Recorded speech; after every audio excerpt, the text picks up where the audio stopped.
उम्मीद है बहुत बढ़िया होंगे। एक बार फिर से स्वागत है आपका साइंस के वन शॉट प्रहार में। हम लोगों ने तीसरा चैप्टर शुरू किया था, लेकिन दुर्भाग्यवश वह खत्म नहीं हो पाया था। लेकिन कोई बात नहीं, उस वीडियो में नहीं तो इस वीडियो में ही सही, लेकिन आज तो खत्म कर ही देंगे। हम लोगों ने देखा था धातुओं की रासायनिक गुण, यानी धातुओं से होने वाली अभिक्रियाएं के बारे में हम लोगों ने चर्चा किया था। अब उन्हीं अभिक्रियाओं के प्रयोग द्वारा सभी का अभिक्रिया करा के देखा गया, तो उनसे एक श्रेणी बनाई गई, एक टेबल बनाया गया कि कौन किससे अभिक्रिया कर पा रहा है, कौन नहीं कर पा रहा है। जैसे कौन अम्ल से अभिक्रिया कर पा रहा है, कौन नहीं कर रहा है, कौन कितना तेज कर रहा है, उससे भी तेज कर रहा है क्या कोई। इसी आधार पे एक बनाई गई सक्रियता श्रेणी। क्या बनाई गई? सक्रियता श्रेणी। इंग्लिश में कहते हैं रिएक्टिविटी सीरीज। इसको सक्रियता श्रेणी को अभिक्रियाशीलता श्रेणी भी कहते हैं। क्या कहते हैं? अभिक्रियाशीलता श्रेणी। क्यों कहते हैं इसको अभिक्रियाशीलता श्रेणी? इसको अभिक्रियाशीलता श्रेणी इसलिए कहा जाता है क्योंकि यह किससे कितनी तेजी से अभिक्रिया कर रहा है उसी आधार पे बनाया गया है। आप समझे ना? तो देखिए सक्रियता श्रेणी क्या है, तो वह सूची है जिसमें धातुओं की क्रियाशीलता को अवरोही क्रम में दर्शाया गया है। ध्यान में रखिएगा, किसमें? अवरोही क्रम। अवरोही क्रम माने जो सबसे ज्यादा क्रियाशील है वो सबसे ऊपर, जो सबसे कम अभिक्रियाशील है वो सबसे नीचे। अवरोही क्रम तो पढ़ा था ना, सबसे पहले 10, 9, 8, 7, 6, इसको क्या कहते हैं? अवरोही क्रम कहते हैं। वही 6, 7, 8, 9, 10, इसको क्या कहते हैं? आरोही क्रम कहते हैं। बात समझ में आ गई होगी। तो इसमें तत्व धातुओं की क्रियाशीलता को अवरोही क्रम में सजाया गया है, माने सबसे जो क्रियाशील है उसको सबसे ऊपर, सबसे जो कम क्रियाशील है उसको सबसे नीचे रखा गया है। इसे क्या कहते हैं? सक्रियता श्रेणी कहते हैं। अच्छा, इससे आपको क्या बात पता चलती है? इससे बात आपको पता चलती है कि जो सभी धातुएं होती है ना, वो समान रूप से अभिक्रियाशील या समान रूप से सक्रिय नहीं होती है। नहीं, समान रूप से सक्रिय होती तो फिर इसकी जरूरत पड़ती क्या? नहीं पड़ती ना। तो इसका मतलब है कि समान रूप से सभी धातुएं सक्रिय नहीं होती है। अच्छा, कौन धातु ज्यादा सक्रिय होता है, कौन कम सक्रिय होता है, कैसे पता करेंगे? तो जो धातुएं आसानी से इलेक्ट्रॉन का त्याग करके धनायन बना लेती है, जो धातुएं आसानी से इलेक्ट्रॉन का त्याग करके धनायन बना लेती है, वे ज्यादा सक्रिय होती है। लेकिन जो कठिनाई से इलेक्ट्रॉन का त्याग करती है वे कम सक्रिय होती है। ध्यान में रखिएगा। चलिए अब इसके देखिए सक्रियता श्रेणी क्या है, तो ये पहलू के आधार पर बनाया गया है। सबसे पहले क्या किया गया? देखा गया कि पोटेशियम ज्यादा ऑक्सीजन जल्दी ऑक्सीजन से अभिक्रिया कर रहा है या सोडियम, तो देखा गया कि पोटेशियम जल्दी कर ले रहा है। इसका मतलब है कि पोटेशियम सोडियम से ज्यादा क्रियाशील है, तो उसको उसके ऊपर रखा गया। उसके नीचे है सोडियम, उसके नीचे कैल्शियम, उसके नीचे मैग्नीशियम, उसके नीचे एल्युमिनियम, फिर जिंक, फेरस, प्लम्बम, हाइड्रोजन, इसके बाद पारा, मरकरी, इसके बाद सिल्वर और इसके बाद ऑरम यानी कि गोल्ड। इसको कहते हैं अर्जेंटम। इसको ध्यान में रखने का तरीका क्या है, तो याद रखिएगा कनाका। कनाका ध्यान में रखना है क्या? क, इसको पढ़ेंगे क ना का, मग अल जन फेंको, प्रॉब्लम होगी। क्या होगी? प्रॉब्लम होगी से यहाँ के बीच में हाइड्रोजन, अब प्रॉब्लम होगी आगे और। माने कहा जा रहा है कि कनाका मगअल जन फेंको, प्रॉब्लम होगी और। ठीक है, कनाका मगल जन फेंको, प्रॉब्लम होगी और। कनाका क से हो जाएगा पोटेशियम यानी कि के, ना से हो जाएगा सोडियम, का से हो जाएगा कैल्शियम, मग से हो जाएगा Mg, ऑल से हो जाएगा एल्युमिनियम, जेड जन से हो जाएगा जेड यानी जिंक, फेंको से हो जाएगा फेरस, प्रॉब्लम से हो जाएगा Pb और होगी से Hg, आगे से Ag और औरम होगी और से हो जाएगा Au यानी कि गोल्ड। अब देखिए इससे जुड़ा अभिलक्षण देख लेते हैं हम। अभिलक्षण क्या होता है? तो किसी धातु का किसी अम्ल से या जल से या किसी धात्विक लवण से अभिक्रिया संभव है या नहीं, ये किससे पता चलेगा? ये पता चलेगा हमको इस अभिक्रियाशीलता श्रेणी से। हाइड्रोजन के जो ऊपर है वही अम्ल से अभिक्रिया कर सकता है, जो नीचे है वो अम्ल से अभिक्रिया नहीं करेगा। समझे ना बात। जो हाइड्रोजन से ऊपर है वही अम्ल से अभिक्रिया करेगा, जो नीचे है वो अभिक्रिया नहीं करेगा। क्यों? क्योंकि जब भी अम्ल से अभिक्रिया होगी तो लवण तो बनेगा ना। लवण बनेगा कहने का मतलब है, लवण बनेगा इसका मतलब है कि हाइड्रोजन बाहर निकलेगा, सही। जैसे पोटेशियम है तो पोटेशियम अगर किसी HCl से जैसा अभिक्रिया कर लिया तो KCl बनेगा और प्लस हाइड्रोजन बाहर निकलेगा। नहीं, अब इसको आप संतुलित कर दोगे तो यहां पर पोटेशियम हाइड्रोजन HCl से अभिक्रिया की तो हाइड्रोजन गैस मुक्त की नहीं और लवण बनाया कि नहीं। लेकिन सोचिए यहाँ पे हाइड्रोजन का विस्थापन हो रहा है। अब विस्थापन कब हो पाएगा? जब ज्यादा हाइड्रोजन सक्रिय होगा तब ना। इसलिए हाइड्रोजन से नीचे वाले जो धातुएं हैं वो हाइड्रोजन अम्ल से अभिक्रिया नहीं कर पाएंगे। आप समझे ना। तो इसी आधार पर जो है, इसके आधार पर हम बता सकते हैं कि किसी अम्ल से या जल से या किसी अन्य धातु लवण से अभिक्रिया होगी कि नहीं होगी। अच्छा, कम सक्रिय धातु अपने से अधिक सक्रिय धातु को उसके विलयन से विस्थापित नहीं कर सकते हैं। जैसे हम अगर कहें कि क्या कॉपर, यहाँ पे कॉपर छूट गया ना, यहाँ पे कॉपर लिख सकते हैं आप लोग Cu, ठीक है। कॉपर क्या जिंक को विस्थापित कर पाएगा? नहीं। क्यों? क्योंकि कॉपर के ऊपर आता है जिंक। ऊपर आता है इसका मतलब है ज्यादा अभिक्रियाशील है। ज्यादा अभिक्रियाशील है तो फिर विस्थापित नहीं कर सकती। मतलब आप यह अभिक्रिया नहीं करा सकते। Cu प्लस ZnSO4 अब नहीं बनेगा, यह अभिक्रिया होगा ही नहीं, ठीक है। क्यों? क्योंकि ZnSO4 विस्थापित ही नहीं होगा, तो जैसे है वैसे ही का वैसे ही रह जाएगा। बात आपको समझ में आ रही होगी। इसके बाद श्रेणी में ऊपर से नीचे की ओर आने पर अभिक्रियाशीलता श्रेणी घटती है। और सबसे ज्यादा तेजी से अभिक्रिया करेगा पोटेशियम, उससे कम सोडियम, उससे कम कैल्शियम, उससे कम मैग्नीशियम, उससे कम एल्युमिनियम। मैग्नीशियम जो है वो सोडियम को विस्थापित कर सकता है? नहीं। एल्युमिनियम जो है मैग्नीशियम को विस्थापित कर सकता है? नहीं, भूल जाइए। इसके अलावा ये हम लोगों ने देख लिया, हाइड्रोजन से ऊपर जो तत्व है वही अम्ल से अभिक्रिया करेंगे, हाइड्रोजन से जो नीचे तत्व है वो अम्ल से अभिक्रिया नहीं करती है, या अम्ल से अभिक्रिया करके क्या मुक्त करती है? H2 मुक्त करती है। इसके अलावा कोई भी जैसे मान लीजिए कि हम क्या कराते हैं, जिंक की अभिक्रिया करा देते हैं, CuCl2 से, तो क्या होगा? देखिए यहाँ पे जिंक ऊपर आता है श्रेणी में, यहाँ पे है, और कॉपर नीचे आता है। इसका मतलब है कि जिंक कॉपर को विस्थापित कर सकता है। अभिक्रियाशीलता श्रेणी में धातु ऊपर वाली धातुएं नीचे के धातुओं को विस्थापित कर सकती है। तो ध्यान रखिएगा, जिंक जो है बना लेगा ZnCl2 प्लस Cu। लेकिन वही अब Cu खिसिया जाए, कहे कि नहीं हम जाएंगे अब और Cu से ZnCl2 से हम इसको हटा के अपना CuCl2 पर अधिकार जमाएंगे, तो यह नहीं हो सकता है। हो सकता है क्या? नहीं हो सकता। यह अभिक्रिया रिवर्सिबल नहीं, उत्क्रमणीय नहीं हो सकती है। चलिए अब बात कर लेते हैं हम लोग अधातुओं के रासायनिक गुणधर्म की। तो देखते हैं, सबसे पहला है अधातु का रासायनिक गुणधर्म कि ये क्या होते हैं? ऋण विद्युतीय तत्व का होते हैं। क्या होते हैं? ऋण विद्युतीय तत्व होते हैं। ऋण विद्युतीय तत्व का मतलब है कि जो इलेक्ट्रॉन को ग्रहण करके ऋणायन बनाए, ठीक है, ध्यान रखिएगा। धन विद्युतीय का मतलब है जो इलेक्ट्रॉन का त्याग करे, जो इलेक्ट्रॉन का क्या करे? त्याग करे और क्या बनाए? धनायन बनाए। इसमें कौन आते हैं? इसमें धातु आते हैं।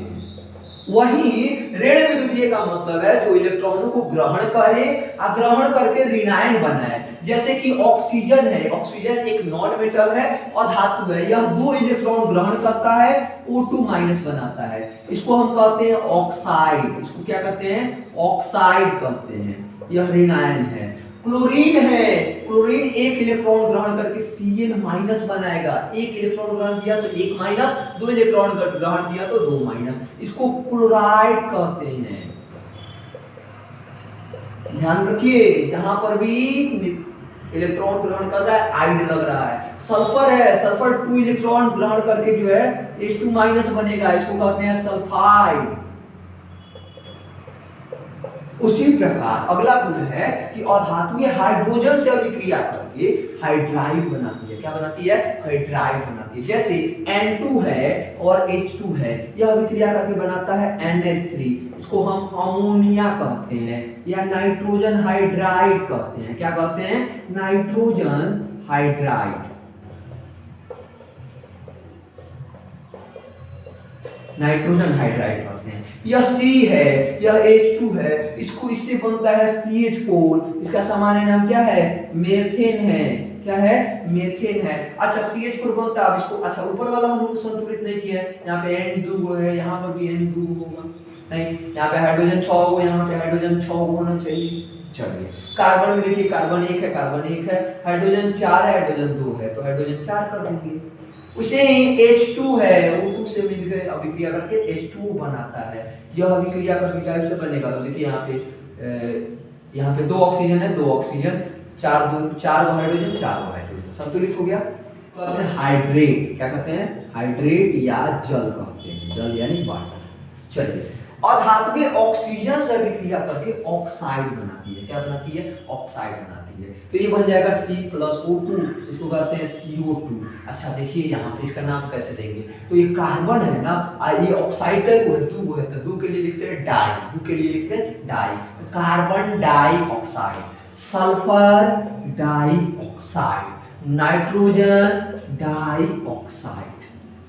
अब क्लियर है? यहाँ पे 3 होता, CO3 होता था, कार्बन ट्राई ऑक्साइड। यहाँ पे कार्बन 1 ऑक्सीजन 1 होता, कार्बन मोनो ऑक्साइड, यानी CO भी हो सकता है, CO3 भी हो सकता है, तो इसका कार्बन मोनो ऑक्साइड, इसका कार्बन ट्राई ऑक्साइड। सल्फर में भी ऐसे ही हो सकता है, SO3 हो सकता है, सल्फर ट्राई ऑक्साइड।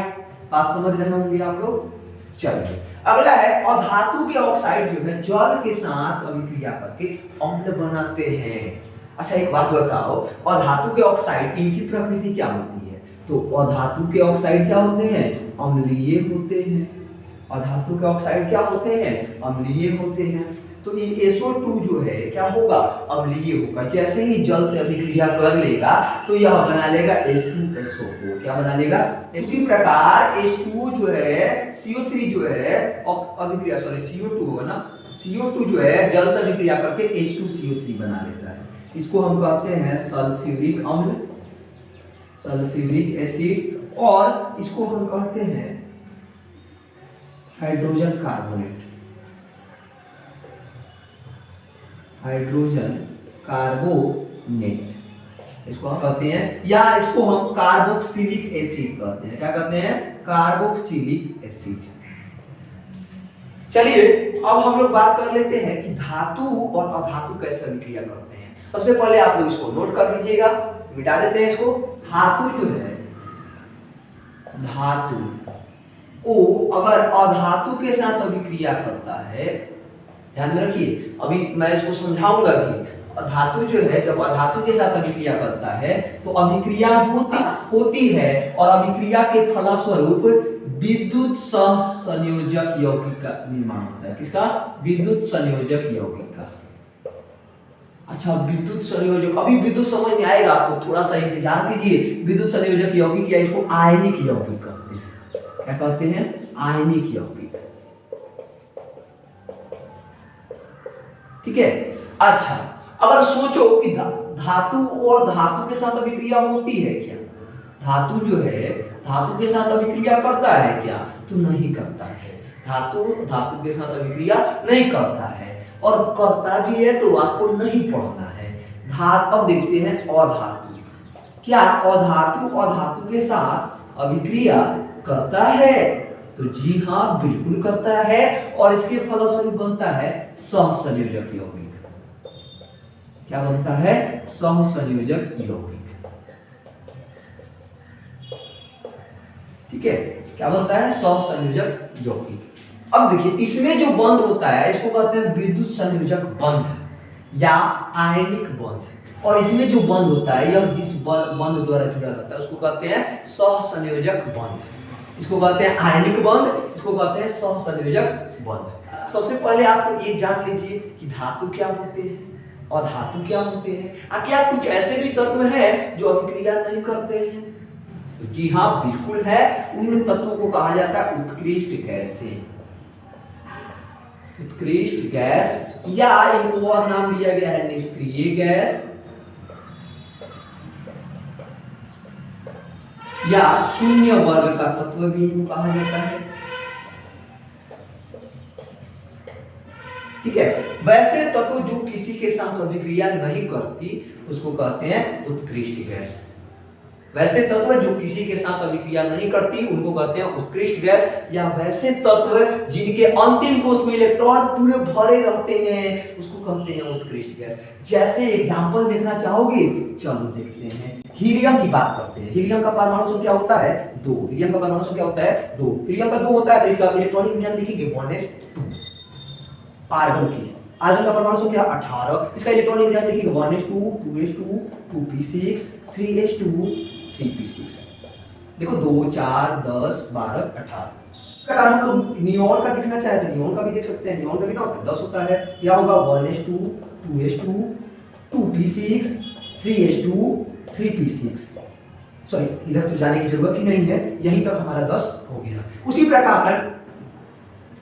प्रकार अगर आप क्रिप्टन का देखना चाहे तो इसका होता है 36, और इसका लिखोगे तो 1s2, 2s2, 2p6, 3s2, 3p6, 4s2, 3d10 और 4p6। अच्छा, आपको इतना दूर तक जाने की जरूरत नहीं, आप यहीं तक समझ लीजिए। अब देखिएगा, अगर अंतिम कोश पूरा तरह से भरा हुआ है तो वह किसी के साथ अभिक्रिया नहीं करती है। अच्छा, आप किसी के साथ कब हेल मेल रखते हैं? जब आपको उससे काम होता है? नहीं, तभी ना रखते हो, या उसको आपसे काम रहता है। तो ही कारण हो सकता है, ना आपको हमसे काम है ना हमको आपसे काम है, तो फिर हम आपसे हेल मेल रखेंगे नहीं। आप जैसे आप हमसे हेल मेल रखे हो, इसका मतलब है कि आप हमसे पढ़ रहे हो, मैं आपको पढ़ा रहा हूं, तभी हेल मेल है। अगर आपको नहीं पढ़ना रहता या मुझे नहीं पढ़ाना रहता तो फिर मैं आपसे हेल मेल रखता क्या? नहीं। उसी प्रकार तत्व भी होते हैं जो पूरी तरह से भरे हुए हैं, वो क्यों जाएंगे किसी से भला अभिक्रिया करने? जिनमें कमी है या जिनके पास अधिकता है वही ना साथ में रहेंगे, अभिक्रिया करेंगे। उसी प्रकार है यहाँ पे हीलियम का अंतिम कोश का इलेक्ट्रॉन भरा हुआ है। देखिए हीलियम एक्सेप्शन है, हीलियम एक्सेप्शन है जिसमें 8 इलेक्ट्रॉन नहीं भरे होने के बावजूद भी यह उत्कृष्ट गैस है, लेकिन अंतिम कोश का इलेक्ट्रॉन भरा हुआ है। इसमें देखिएगा, इसमें भी 8 इलेक्ट्रॉन है। इसमें देखिए यहाँ पे 2s2, 2p6, इसमें भी 8 इलेक्ट्रॉन है। 4s2 और 4p6, इसमें भी 8 इलेक्ट्रॉन है। इसका मतलब है कि उत्कृष्ट गैस है, इसको बाहर से इलेक्ट्रॉन लेने की जरूरत नहीं है। तो बाहर से इलेक्ट्रॉन लेने की जरूरत नहीं है, इसका मतलब अभिक्रिया नहीं करता है। तो बस पहला बात ध्यान रखना कि ए अभिक्रिया नहीं करती, ए अभिक्रिया नहीं करती। बात समझ गए? चलिए अब बात कर लेते हैं हम धातु की। अब देखिए, धातु वह होता है जिसके अंतिम कोश में 1, 2 या 3 इलेक्ट्रॉन उपस्थित हो। जिसके अंतिम कोश में 1, 2 या 3 इलेक्ट्रॉन उपस्थित हो उसको धातु कहेंगे। अच्छा, वहीं अगर 5, 6, 7 इलेक्ट्रॉन उपस्थित हो तब कहेंगे अधातु। बात समझ क्लियर हो गया? चलिए कुछ एग्जांपल देख लेते हैं धातु और अधातु के। जैसे लिथियम है, लिथियम का परमाणु संख्या 3, इसको इलेक्ट्रॉनिक विन्यास लिखिएगा 1s2, 2s2, सॉरी 2s2 का जरूरत नहीं है, 2s1 हो जाएगा। अच्छा, अंतिम कोश कौन सा है? दूसरा कोश है। कितना इलेक्ट्रॉन है जी? 1 इलेक्ट्रॉन है। अच्छा, दूसरा एक और एग्जांपल देखो, बेरिलियम, इसका परमाणु संख्या 4। अच्छा, इसमें देखो 1s2, 2s2, अंतिम कोश में कितना इलेक्ट्रॉन है? दूसरा है ना अंतिम कोश, तो 2 इलेक्ट्रॉन है। अच्छा, वही हम लोग सोडियम ले लेते हैं। सोडियम लीजिएगा 1s2, 11 होता है ना, 2s2, 2p6 और 3s1, अंतिम कोश में कितना इलेक्ट्रॉन? 1 इलेक्ट्रॉन। अच्छा, वही आप मैग्नीशियम ले लीजिए, मैग्नीशियम का 12 होता है, इसका हो जाएगा 1s2, 2s2, 2p6, 3s2, 2, 6, 2, 8, 10, 2, 12। इसका अंतिम कोश में कितना इलेक्ट्रॉन है? 2 इलेक्ट्रॉन है। एल्युमिनियम ले लो, 13 होता है, क्या हो जाएगा? 1s2, 2s2, 2p6, 3s2 और 3p1।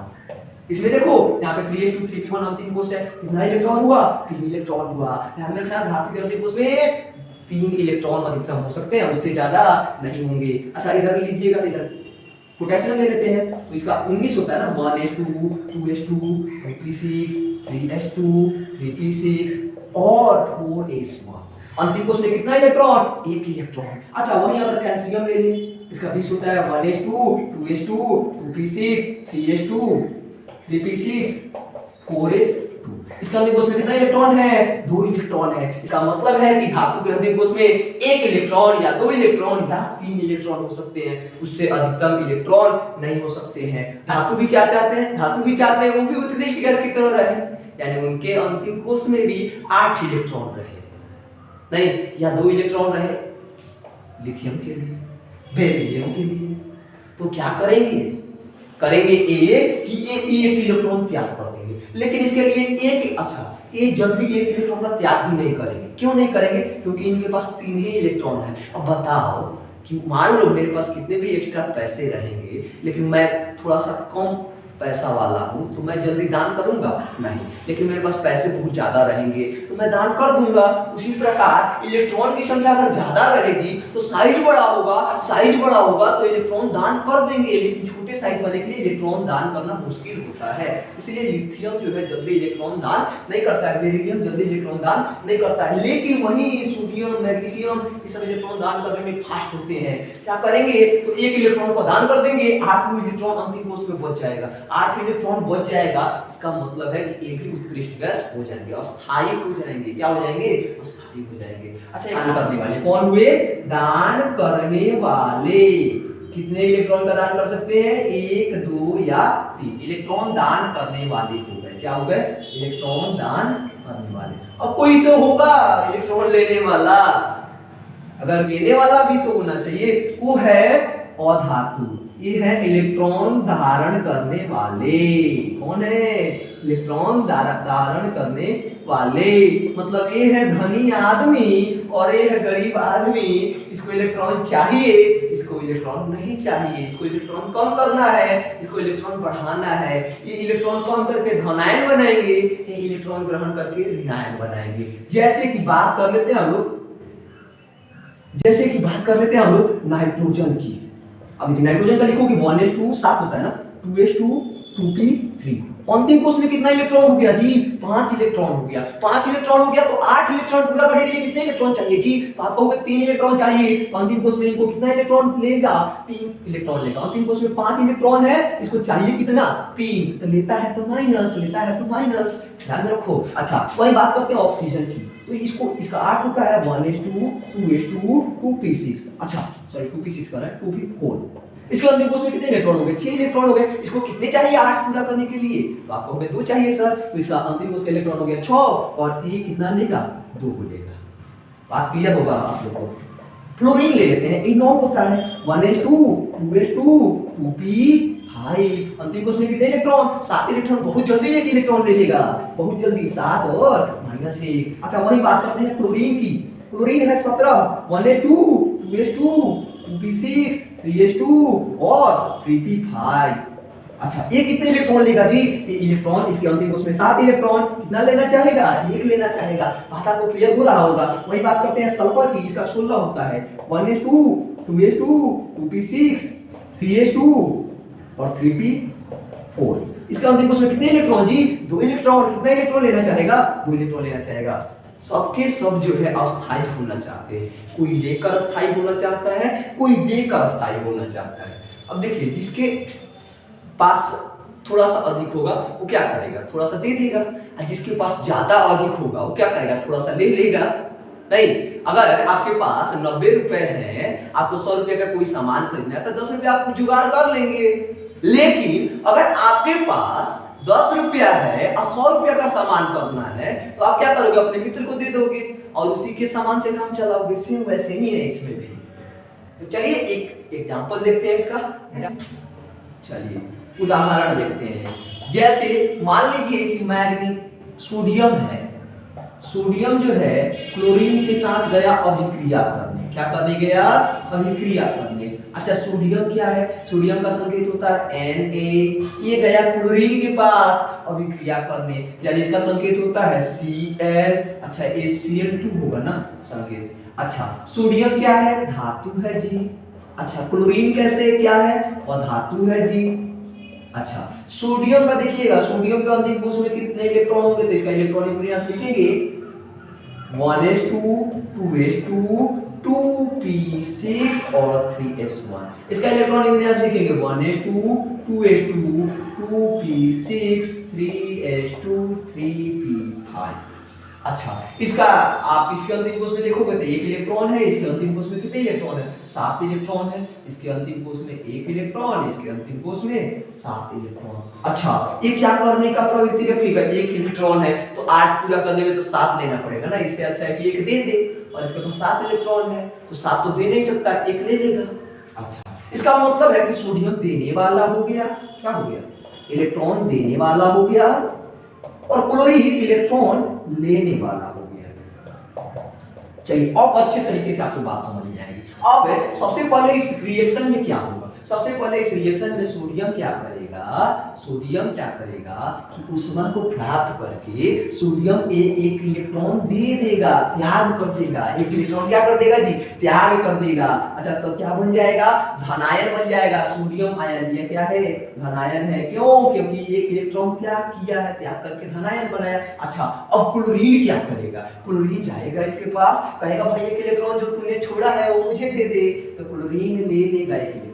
क्लोरीन जो है एक इलेक्ट्रॉन ग्रहण करेगा, अब बना लेगा Cl माइनस, क्या बना लेगा, Cl माइनस, ये क्या हो गया, ऋणायन हो गया। अच्छा देने वाले लेने वाले के बीच कोई ना कोई रिश्ता कहलाता है ना, कहलाता है कि नहीं कहलाता है। तो उसी तरह सोडियम जो है बदल गया है, सोडियम प्लस यानी Na प्लस में, क्लोरीन जो है बदल गया Cl माइनस यानी कि Cl माइनस में, और ये बना लिया Na प्लस Cl माइनस। अच्छा कुछ समय तक यह रिश्ता थोड़ा सा अलग रहेगा, लेकिन बाद में रिश्ता फिर से प्रगाढ़ हो जाएगा, तो बन जाएगा NaCl। आप समझ में आया ना, सोडियम देने वाला क्लोरीन लेने वाला, यही संबंध बनता है। इसी संबंध को कहते हैं आयनिक बंध। अच्छा इस जो इलेक्ट्रॉन निकला या प्लस चार्ज आया, इसको कहते हैं हम लोग विद्युत। क्या कहते हैं, विद्युत। विद्युत कितने प्रकार के हुए, दो तरह के विद्युत कहते हैं इसको, ये हो गया धन विद्युत, ये हो गया ऋण विद्युत, ये हो गया धन विद्युत, ये हो गया ऋण विद्युत। विद्युत कहिए या आवेश कहिए, बात सेम है, विद्युत कहिए आवेश कहिए, बात सेम है। तो एक Na प्लस, एक धन विद्युत, एक ऋण विद्युत, समझे ना, इसीलिए इसको कहते हैं विद्युत संयोजक यौगिक। या क्या हुआ, आयनिक यौगिक या विद्युत संयोजक यौगिक। अच्छा इसको आयन कहते हैं, Na प्लस, Cl माइनस को ऋणायन कहते हैं, ये धन आयन ये ऋण आयन। आयन कितने तरह के हुए, दो तरह के, धन आयन ऋण आयन। विद्युत कितने तरह के हुए, दो तरह के, धन विद्युत ऋण विद्युत। बात समझ में आ गया होगा। एक और एग्जांपल लेते हैं ना हम लोग, समझ लेते हैं। मैग्नीशियम जो है अभिक्रिया कर रहा है क्लोरीन से, ठीक है, मैग्नीशियम अभिक्रिया कर रहा है क्लोरीन से। अब देखिए मैग्नीशियम का संकेत Mg, क्लोरीन का संकेत Ca। अच्छा Mg के पास जो है देखोगे तो 1s2 2s2 और 2p6 3s2। अंतिम कोश में कितने इलेक्ट्रॉन होंगे, 2 इलेक्ट्रॉन। क्लोरीन के कोश में देखिएगा तो अंतिम कोश में कितना इलेक्ट्रॉन होगा जी, तो 7 इलेक्ट्रॉन होगा। अभी हम लोग निकाल भी चुके हैं, 2s2 2p6 3s2 3p5। अच्छा 3p5, इसका मतलब है कि मैग्नीशियम का अंतिम कोश में हो गए 2 इलेक्ट्रॉन। कितने हो गए, 2 इलेक्ट्रॉन हो गए, यहाँ पे लिख दिए, ठीक है। मैग्नीशियम ने क्या किया, मैग्नीशियम ने जो है चुपके से 2 इलेक्ट्रॉन का त्याग कर दिया, लेकिन क्लोरीन को पता चल गया, क्लोरीन को पता चल गया। अच्छा एक बताओ, क्लोरीन को कितना इलेक्ट्रॉन चाहिए, 1, तो कितना क्लोरीन आएगा लेने के लिए, 2 क्लोरीन आएगा। कितना क्लोरीन आएगा, 2 क्लोरीन, यानी 2Cl2 आया, 2 इलेक्ट्रॉन लिया और क्या बना लिया, 2Cl माइनस बना लिया। मैग्नीशियम यहाँ पे 2 प्लस बन गया, इसको कहते हैं धनायन, इसको कहते हैं ऋणायन। धन आयन ऋण आयन के बीच बनेगी जोड़ी और बनाएंगे विद्युत संयोजक यौगिक, यानी Mg2 plus plus 2Cl minus, मिलके बनाएंगे Mg2 प्लस और प्लस Cl2 माइनस, और ये बन जाएगा अंत में MgCl2। इस चीज को आप ऐसे भी दिखा सकते हो, मैग्नीशियम के अंतिम कोश में 2 इलेक्ट्रॉन और क्लोरीन की संख्या कितनी, 2, यहाँ पे 2 है, यहाँ पे 2 है और यहाँ पे 2 है। अच्छा और यहाँ पे 1 कर दो, यहाँ पे 2 कर दो। अच्छा 1 इलेक्ट्रॉन जो है यहाँ पे चला गया, तो ये हो गया कितना, 2 हो गया। अच्छा 1 इलेक्ट्रॉन कहाँ चल जाएगा, यहाँ पे चल जाएगा। अच्छा यहाँ अब क्या बना लेगा, ये दोनों क्लोरीन के साथ बॉन्ड बन गया, यानी क्लोरीन एक है, यहाँ पे हो जाएगा Mg, यहाँ पे हो जाएगा क्लोरीन, क्लोरीन Mg के बीच में बॉन्ड बन गया, दोनों क्लोरीन के साथ बॉन्ड बन गया इसका।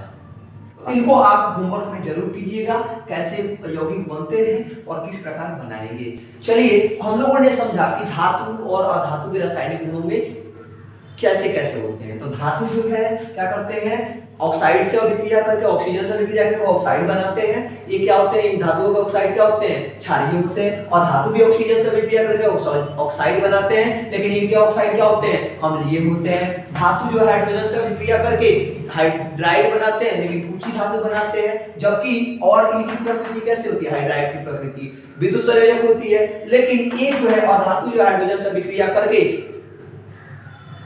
और धातु जो है हाइड्रोजन से अभिक्रिया करके ये भी हाइड्राइड बनाता है, लेकिन इनकी प्रकृति सहसंयोजक यौगिक होती है, अभी हम समझेंगे भी।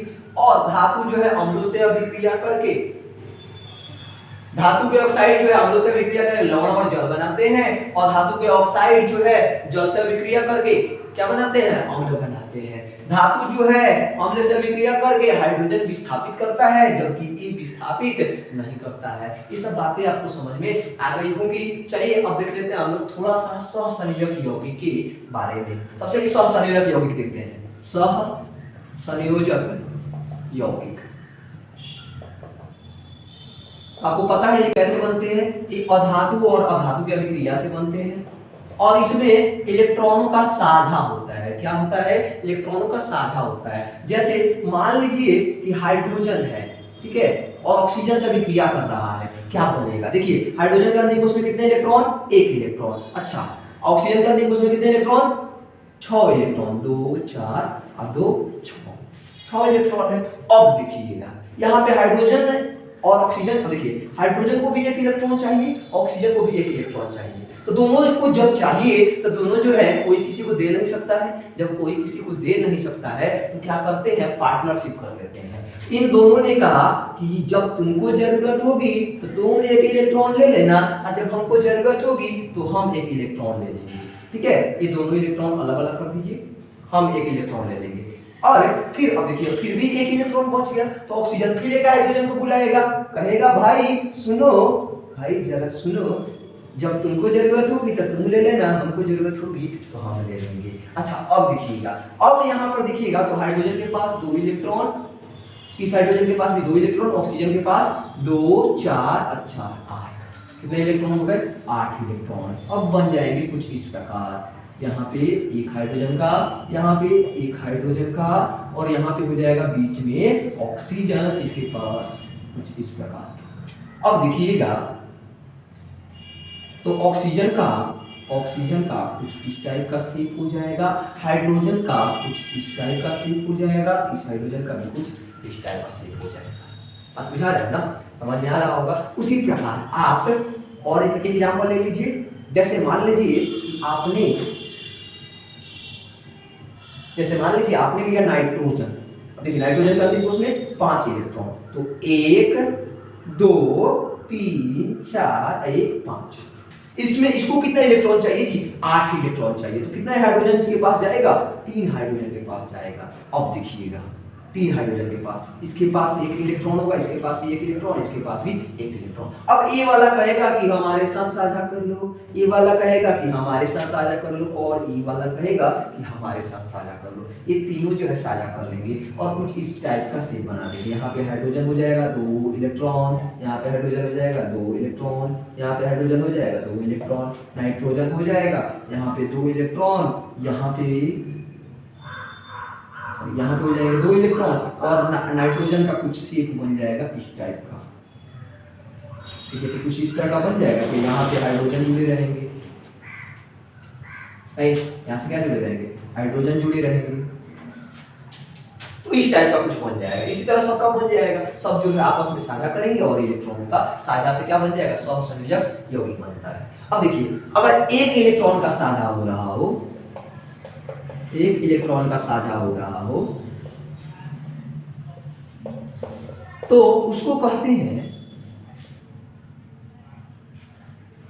एक बंध। ठीक है, और यदि 2 इलेक्ट्रॉन का साझा हो रहा हो तो उसको कहते हैं द्विआबंध या द्विबंध, और यदि 3 इलेक्ट्रॉन का साझा हो रहा हो तो उसको कहते हैं त्रिबंध। तो टोटल जो है 3 से अधिक इलेक्ट्रॉनों का साझा नहीं हो सकता है। इसको इस ऐसे दर्शाते हैं, इसको ऐसे दर्शाते हैं और इसको ऐसे दर्शाते हैं। 3 को बनेंगे ना, 1 2 3। इस मानते हैं कि यहाँ पे एक इलेक्ट्रॉन है, कि यहाँ पे एक, यहाँ पे एक, यहाँ पे एक, यहाँ पे एक, यहाँ पे, यहाँ पे, यहाँ पे, यहाँ पे, यहाँ पे, यहाँ पे, यहाँ पे। इसमें 2 इलेक्ट्रॉनों का साझा 1 1 का, इसमें 4 इलेक्ट्रॉनों का साझा 2 2 का, इसमें 6 इलेक्ट्रॉनों का साझा 3 3 का। बात आपको समझ में आ गया होगा। चलिए अब देख लेते हैं हम लोग आयनिक यौगिकों के गुणधर्म। मिटा देते हैं सबसे पहले इसको। चलिए अब देखते हैं हम लोग आयनिक यौगिकों के गुणधर्म। तो सबसे पहला गुणधर्म है भौतिक प्रकृति।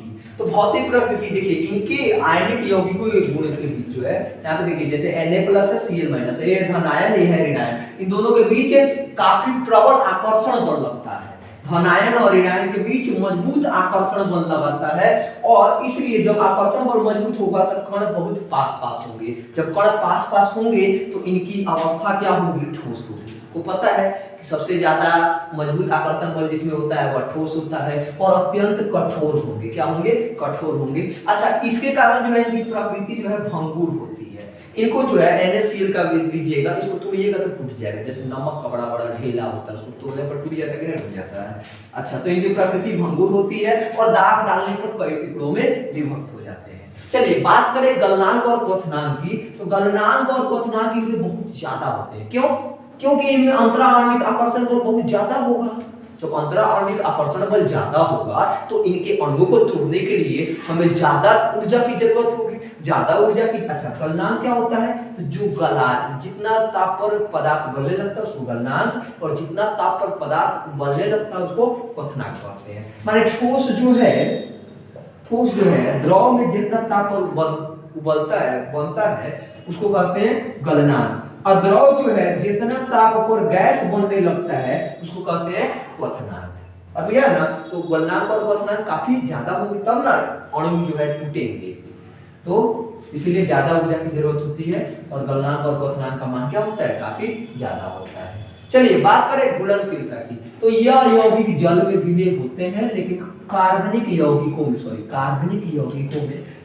विलायकों में अविलेय होते हैं। जैसे कि केरोसिन में घुलेगा नहीं, पेट्रोल में घुलेगा नहीं, डीजल में घुलेगा नहीं। जलीय विलयन में विद्युत का चालन करते हैं। चालकता का बात करें तो जलीय विलयन में विद्युत का चालन करते हैं। जैसे NaCl है, NaCl को आप जल में घोल दीजिए, बहुत जल्दी जो है Na+ और Cl- के फॉर्म में टूट जाते हैं, बहुत जल्दी। तो इसके बीच कम आकर्षण बल लगता है। अब देखिए यह क्या हो गए, आयन हो गए। क्या हो गए, आयन हो गए। विद्युत का चालन दो ही कर सकता है, या तो इलेक्ट्रॉन नहीं तो आयन, या तो इलेक्ट्रॉन नहीं तो आयन। इलेक्ट्रॉन अगर विद्युत का चालन करता है तो उसको कहते हैं वैद्युत चालन, ठीक है। और वहीं अगर आयन इलेक्ट्रॉन का चालन करता है तो उसको कहते हैं विद्युत अपघटन। आप बुझा है ना, अगर ठोस अवस्था में विद्युत का चालन हो रहा है वैद्युत चालन, अगर द्रव अवस्था में हो रहा है तो वैद्युत अपघटन, और वही गैस के लिए होता है तब विद्युत विसर्जन। तो ये द्रव अवस्था में करते हैं, ठोस अवस्था में नहीं करते हैं। चलिए अब हम लोगों ने जिन धातुओं की बात की है, उन धातुओं की प्राप्ति कैसे होती है, उन धातुओं को कैसे शुद्ध रूप में हम लाते हैं, इसके लिए जो प्रक्रम है उसको हम लोग पढ़ लेते हैं। उसको हम लोग कहते हैं धातुकर्म, अंग्रेजी में कहते हैं मेटलर्जी। तो सबसे पहले आप लोग इसको नोट कर लीजिए। चलिए अब बात कर लेते हैं कि आखिर ये धातु प्राप्त कहां से होते हैं। तो धातु जो है सबसे बड़ा प्राकृतिक स्रोत है भूपर्पण, यानी इसको अंग्रेजी में कहते हैं क्रस्ट, ठीक है। ये दो अवस्थाओं में प्राप्त होती है, स्वतंत्र अवस्था और संयुक्त अवस्था। स्वतंत्र अवस्था की बात करें तो वे जो केवल किसी यौगिक के साथ नहीं पाए जाते, किसी यौगिक के फॉर्म में नहीं पाए जाते, उसको स्वतंत्र अवस्था में कहते हैं। जैसे गोल्ड है, प्लैटिनम है, ये किसी के साथ अभिक्रिया ही नहीं करता है, तो कहां से यौगिक रूप में पाया जाएगा। वही संयुक्त अवस्था में बात करें तो कुछ तत्व होते हैं जो ज्यादा क्रियाशील होते हैं और वह जल्दी ही यौगिक से अभिक्रिया कर लेते हैं, यौगिक के फॉर्म में आ जाते हैं। जैसे सोडियम है, मैग्नीशियम, एल्यूमिनियम, कॉपर, जिंक, ध्यान रखिएगा।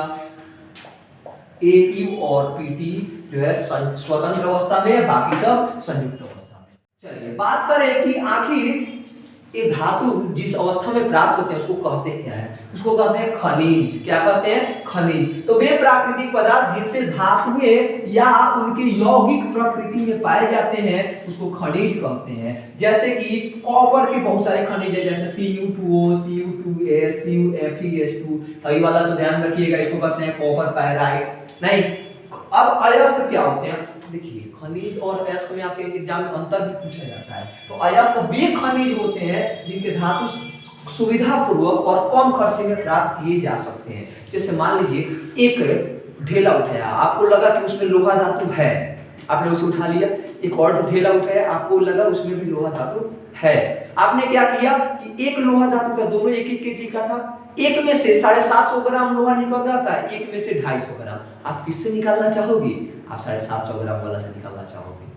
नहीं, इसका मतलब 750 ग्राम लोहा वाला ढेला जो था वह हो गया आपका अयस्क और ये हो गया खनिज। देखिए, दोनों खनिज है, दोनों खनिज है, इसमें कोई दोहराया नहीं है, लेकिन जिससे धातु प्राप्त किया जाता है उसी को कहते हैं अयस्क। तो सारे अयस्क खनिज होते हैं, लेकिन सारे खनिज अयस्क नहीं होते हैं। अब आपके एग्जाम में आएगा तो दो आप पक्का लिख दोगे। जैसे एक बात बताते हैं आपको, जैसे एल्युमिनियम का अयस्क है, चाहे कॉपर का ही ले लेते हैं, हर तीनों का तीनों खनिज है, लेकिन अयस्क केवल यह वाला, क्योंकि इसी से केवल कॉपर प्राप्त किया जाता है कम खर्चा में असुविधा पूर्वक। ठीक है, सारे अयस्क खनिज होते हैं, लेकिन सारे खनिज अयस्क नहीं होते हैं। अब देखिए, ये अयस्क जो है जिस अवस्था में पाए जाते हैं उनके आधार पर इनको कई वर्गों में बांट। किसी धातु का जो अयस्क है वो ऑक्साइड है, ऑक्सीजन वाला है, तो उसको कहते हैं ऑक्साइड अयस्क। जैसे एल्युमिनियम है, इसका सबसे प्रमुख अयस्क कौन सा है? बॉक्साइट है। पूछा जाता है एग्जाम में, बॉक्साइट किसका अयस्क है? एल्युमिनियम का अयस्क है। बॉक्साइट किसका अयस्क है? एल्युमिनियम का अयस्क है। हेमेटाइट किसका अयस्क है? लोहा का अयस्क है। और जिंकाइट किसका अयस्क है? जेडेन का अयस्क है। अच्छा, बॉक्साइट है तो ये देखिए यहाँ पे ऑक्साइड है, फेरस का ऑक्साइड है, Fe2O3, हेमेटाइट कहते हैं। जिंकाइट है, जेडेनो, ये भी ऑक्साइड के फॉर्म में है। सल्फाइड अयस्क की बात करें तो वैसे अयस्क जो जिनमें धातु जो है सल्फाइड के साथ पाए जाते हैं उसको सल्फाइड अयस्क। जैसे CuFeS2, इसमें भी सल्फर लगा हुआ है, देखिए कॉपर पाइराइट कहते हैं इसको। FeS2 इसको आयरन पाइराइट कहते हैं। PbS इसको गैलेना कहते हैं। ZnS इसको जिंक ब्लेंड कहते हैं। दोनों का फार्मूला ध्यान में जरूर रखना। HgS इसको सीने बार कहते हैं। क्या कहते हैं? सीने बार। ये भी जरूर ध्यान में रखिएगा। चलिए, अब आते हैं कार्बोनेट अयस्क पे। कार्बोनेट अयस्क क्या होते हैं? जैसे लाइमस्टोन हो गया, देखिए इसमें कार्बोनेट पाया जाता है, CO3। लाइमस्टोन CaCO3, इसको लाइमस्टोन कहते हैं। मैग्नेसाइट MgCO3, ये भी क्या है? कार्बोनेट अयस्क है। अगर बात करें सल्फेट अयस्क की तो इसमें सल्फेट के रूप में पाया जाएगा, जैसे CaSO4 जिप्सम का सूत्र तो ध्यान में होगा ही आपके। एप्सम लवण है MgSO4 7H2, ये भी जो है क्या है? सल्फेट अयस्क है। वही अगर बात करें हैलाइड अयस्क की, जैसे NaCl है, AgCl है, MgCl है। साधारण लवण को NaCl कहते हैं, हॉर्न सिल्वर कहते हैं AgCl को। तो ये अयस्क के प्रकार हो गए, ऐसे रूपों में पाए जाते हैं। सबसे पहले आप इसको नोट कीजिए। चलिए, अब बात करते हैं हम धातु कर्म की। धातु कर्म क्या होता है? तो धातुओं को अनेक अयस्कों के निष्कर्षण की विधि को क्या कहते हैं? धातु कर्म कहते हैं। माने अयस्क आपने ले लिया, प्राप्त कर लिया, और उससे आप धातु कैसे प्राप्त करोगे उसी को कहते हैं निष्कर्षण, धातु निकालना। इसी को क्या कहते हैं? धातु कर्म कहते हैं। लेकिन धातु कर्म करने से पहले क्या आप उस अयस्क को साफ सुथरा नहीं करना चाहोगे? तो साफ सुथरा करने के लिए आपको क्या करना पड़ेगा? सबसे पहले अयस्कों को पीसना पड़ेगा। अयस्कों को सबसे पहले छोटे छोटे टुकड़ों में बांटना पड़ेगा। तो इस छोटे छोटे टुकड़ों में बांटने को हम कहते हैं, बड़े बड़े खंडों को छोटे छोटे टुकड़ों में बांटने को कहते हैं हम लोग। बांट करके उसके बाद इनको पीसा जाता है। इसी पीसने की क्रिया कहते हैं चूर्णीकरण। क्या कहते हैं? चूर्णीकरण। हो गया अयस्क। इसके बाद क्या करेंगे? अयस्कों का सांद्रण करेंगे, उस अयस्कों को साफ सुथरा करेंगे, सजाएंगे। इसको सज्जीकरण भी कह सकते हो, कॉन्सेंट्रेशन ऑफ ओर। देखिए, अयस्क जब प्राप्त होते हैं तो उसमें बहुत सारे धूल कण, मिट्टी के कण या रेत, शिलाखंड पाए जाते हैं, नहीं? तो ये सब मिश्रित पाए जाते हैं। इनको हम कहते हैं गैंग। क्या कहते हैं? गैंग। अंग्रेजी में गैंग कहते हैं, हिंदी में अप अयस्क कहते हैं। क्या कहते हैं? अप अयस्क। तो धातु जो है अयस्क में अप अयस्क के साथ पाया जाता है। इसे अलग कर देना अयस्क से अपअयस्क को गैंग को अलग कर देना ही सांद्रण कहलाता है। अब बात है ऊष्मक की, ठीक है। सबसे पहला विधि है गुरुत्व पृथक्करण विधि।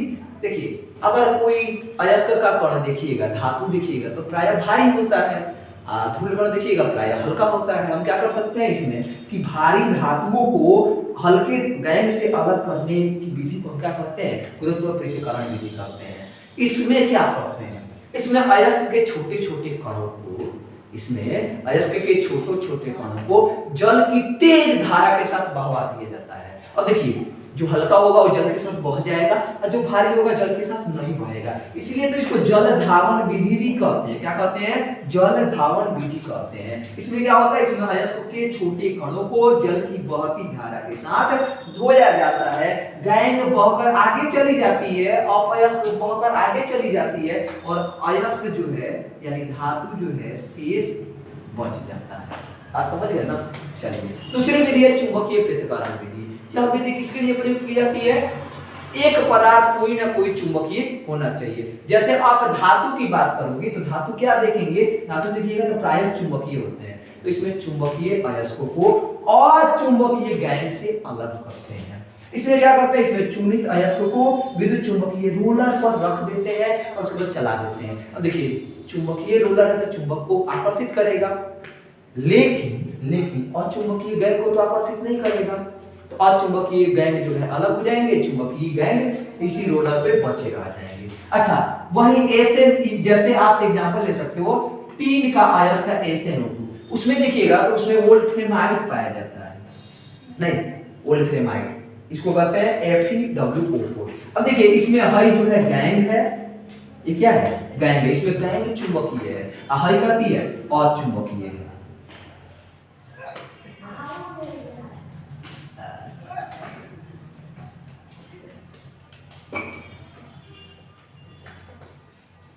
इसमें गैंग जो है चुंबकीय है, टीन का जो अयस्क है SnO2 क्या है और चुंबकीय है, तो इससे गैंग जो है बच जाएगा और चुंबकीय पदार्थ अलग हो जाएगा। बात आप समझ चुके होंगे। तीसरा विधि है झाग प्लवन विधि। झाग प्लवन विधि किसके लिए उपयोग किया जाता है, सल्फाइड अयस्कों के लिए। क्यों, तो क्योंकि ये अयस्क जो है तेल के द्वारा नम हो जाते हैं लेकिन अशुद्धियां पानी के द्वारा नम नहीं होती। सल्फाइड अयस्क तेल के द्वारा नम हो जाते हैं, माने उसमें घुल जाता है। सल्फाइड अयस्क किसके में घुलता है, तेल में। अशुद्धि किस में घुलती है, जल में। अब बताइए तेल जो है तो ऊपर ऊपर छत आता है पानी के। अगर सोचिए कि हम क्या करें, एक टैंक लें और टैंक में तेल और पानी दोनों का मिश्रण रखें और उसमें अशुद्धि डाल दें, तो अशुद्धि जो होगा वो पानी के साथ मिश्रित हो जाएगा, अयस्क जो होगा तेल के साथ मिश्रित हो जाएगा। अब उस पर से क्या करेंगे, तो कस के जो हवा दे देंगे, हवा देंगे तो बुलबुला बनेगा।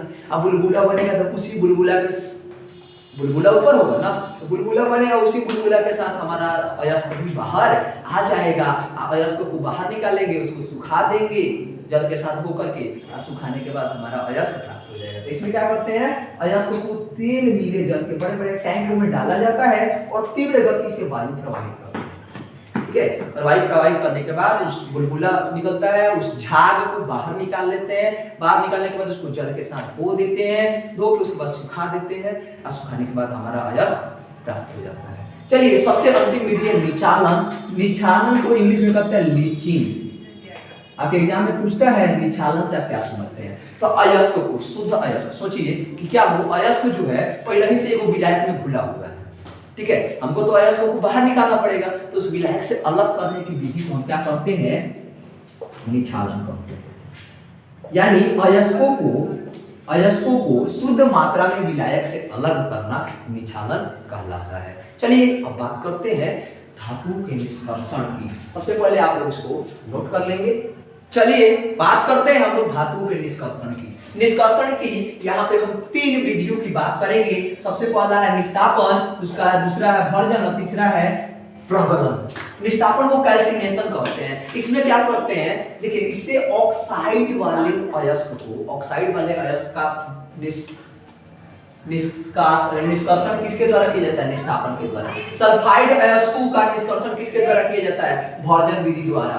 और इन दोनों के अलावा अगर इन दोनों के बावजूद भी अगर अशुद्धि बच जाती है तो उसका निष्कर्षण जो है प्रगलन विधि द्वारा किया जाता है। तो इसमें देखिए, इसमें पहले से ऑक्साइड है, ये ऑक्साइड होगा, ये सल्फाइड होगा। तो जिसमें पहले से ऑक्साइड है उसमें ऑक्सीजन की जरूरत है क्या? नहीं। तो इसको वायु की अनुपस्थिति में उच्च ताप पर गर्म करते हैं, ठीक है, उच्च ताप पर गर्म करते हैं। गर्म करने से क्या होता है, नमी, वाष्पनीय अशुद्धियां दूर हो जाएंगी, अयस्क जो है ऑक्साइड में बदल जाएगा। अयस्क किस में बदल जाएगा? ऑक्साइड में। जैसे बॉक्साइट है, बॉक्साइट का निष्कापन करते हैं तो एल्यूमिना बनता है। इसका नीचे लिखे हुए हैं हम, देखिए Al2O3 2H2O है। इसमें देखिए ऑक्साइड पहले से है तो इसको ऑक्सीजन की जरूरत नहीं है। यहाँ पे हमने जल गर्म किया, इसको गर्म करने के बाद Al2O3 प्लस H2O जो है बाहर निकल गया। 2Fe2O3 है। देखिए ये क्या है? हेमेटाइट है। हेमेटाइट को गर्म कर रहे हैं, तो हेमेटाइट को गर्म कर रहे हैं तो देखिए Fe2O3 अलग हो गया, H2O निकल गया। कैल्शियम कार्बोनेट है, इसे कैल्शियम ऑक्साइड और प्लस CO2 बन गया। तो इसमें ऑक्सीजन की जरूरत नहीं है, इसको डायरेक्ट गर्म कर देते हैं क्योंकि इसमें ऑक्सीजन पहले से है। इसमें ऑक्सीजन नहीं है तो इसमें ऑक्सीजन की जरूरत है। तो सांद्रित अयस्कों को वायु की उपस्थिति में, ऑक्सीजन की उपस्थिति में उच्च ताप पर परावर्तनी भट्टी में गर्म करते हैं। हमें कम ताप चाहिए, हमें तनी ज्यादा ताप चाहिए, बात समझे ना। वाष्पशील अशुद्धियां दूर हो जाएंगी इसके बाद और आंशिक या पूर्ण रूप से ऑक्साइड में बदल जाएंगे। जैसे कि जिंक सल्फाइड, देखिए इसमें ऑक्सीजन है नहीं तो ऑक्सीजन के साथ गर्म करेंगे। परावर्तनी भट्टी में इसको हमने गर्म किया तो ये बन गया 2ZNO प्लस SO2। फिर 2PbS तो 3A2 प्लस 2PbO, अब SO2 निकल गया बाहर। बात आपको समझ में आ गया होगा। चलिए अगर दोनों से निष्कर्षण के बावजूद भी कुछ अशुद्धि शेष रह जाए तो उस अशुद्धि को हटाने के लिए हम लोग कुछ गालक का प्रयोग करते हैं। किसका प्रयोग करते हैं? गालक का। गालक क्या करते हैं? गालक क्या होता है? गालक को अंग्रेजी में कहते हैं फ्लक्स। गालक क्या होता है? गालक वह पदार्थ होता है जिसको अयस्क में मिला देने पर जो पदार्थ बनता है वो पिघल जाता है, ठीक है। जैसे आप अयस्क में गालक मिलाए, गालक को अब उसको गर्म किए तो धातुमल बना।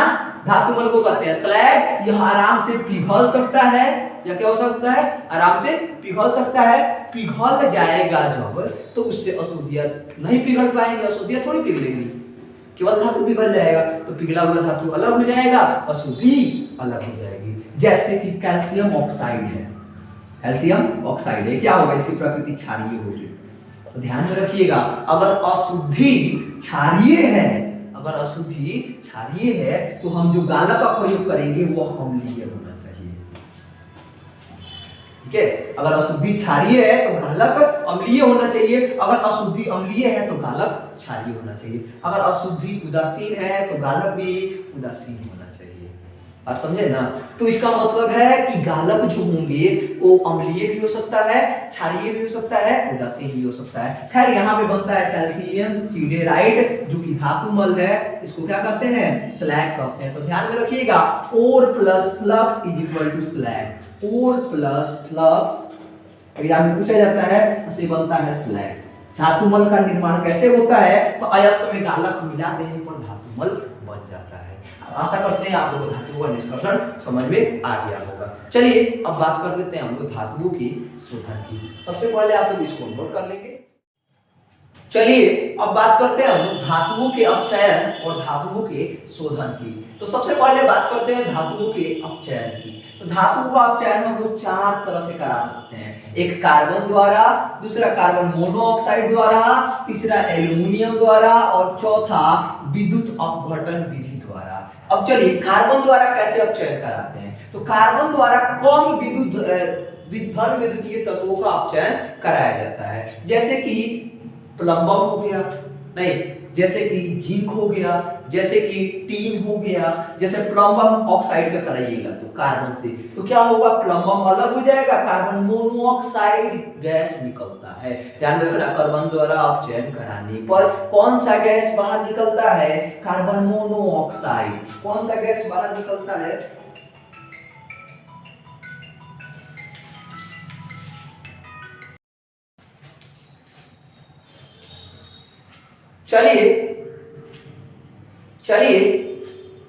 चलिए अब बात कर लेते हैं हम लोग की धातुओं के अपचयन और धातुओं के शोधन की। सबसे पहले बात करते हैं धातुओं के अपचयन की। देखिए अभी अभी हम लोगों ने धातुओं के निष्कर्षण में ऑक्साइड प्राप्त किया। अब उस ऑक्साइड को हटाना पड़ेगा ना, ऑक्सीजन को हटाना ही क्या कहलाता है, अपचयन कहलाता है। तो ऑक्सीजन को हटाने के लिए क्या चाहिए, तो कोई अवकारक चाहिए, नहीं जो अपचयन कराए। तो अपचयन कराने के लिए कई सारे अवकारक, जैसे कार्बन का, जैसे कार्बन मोनोऑक्साइड, जैसे एल्युमिनियम, जैसे विद्युत अपवर्तनीय विधि, इसके द्वारा हम अपचयन करा सकते हैं। अगर कार्बन द्वारा अपचयन कराएंगे, किसका अपचयन कराते हैं, तो जो कम विद्युत धन विद्युतीय होता है, जैसे Pb हो गया, Zn हो गया, Sn हो गया, इन सबका अपचयन आप करा सकते हो। अब देखिए जैसे PbO का अपचयन कराओगे तो बनेगा Pb प्लस CO गैस। कौन सा गैस मुक्त होता है कार्बन द्वारा अपचयन से, कार्बन मोनोऑक्साइड गैस। ZnO का कराओगे तो ZnO प्लस C बन जाएगा Zn प्लस CO। तीन ऑक्साइड का कराइएगा तो ये बन जाएगा टीन और प्लस कार्बन मोनोऑक्साइड गैस। बात समझ में आ गया होगा। अब बात करते हैं कार्बन मोनोऑक्साइड द्वारा अपचयन की। तो इससे केवल लोहे के धातु का अपचयन किया जाता है। लोहे के ऑक्साइड का अपचयन किसके द्वारा किया जाता है, कार्बन मोनोऑक्साइड द्वारा।